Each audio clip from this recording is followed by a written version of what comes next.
Tunisia has a very successful experience with the Arab Spring, not like Libya or Egypt or Syria. And this is due to huge differences in society that characterizes the Tunisian political scene. So we are very different compared to Libya and Egypt and Syria and the other countries, because Tunisian people is already prepared for living in a democracy. We, since our independence in 1956, our first president said and declared that his war is not against his neighbors.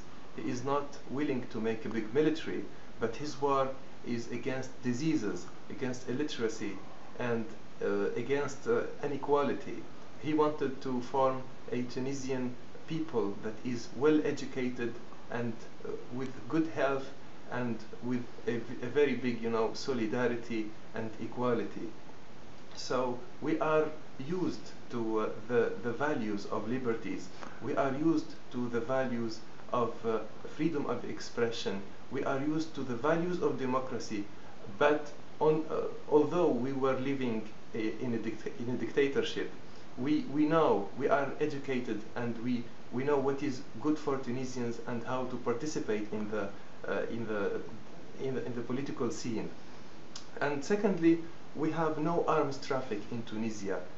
Compared to Libya, they always had arms. Even during, peace, during the time of Gaddafi, they always had arms in their houses. But in Tunisia, it is impossible to find a house with arms or weapons. We are used to be civilians, not to be, people bearing arms. Third, also we are different in terms of that Tunisian society is united. We don't have, tribes. In Libya they have a lot of tribes. So in Tunisia we have one central body that governs in Tunisia. It is not the president of the tribes that decide. It is the central government that decide. So it is very easier to manage Tunisia. It is very easier to manage Tunisia, and it is very hard to manage Libya, because Libya have a lot of tribes. Also, we are a people of 99% Muslim Sunnis.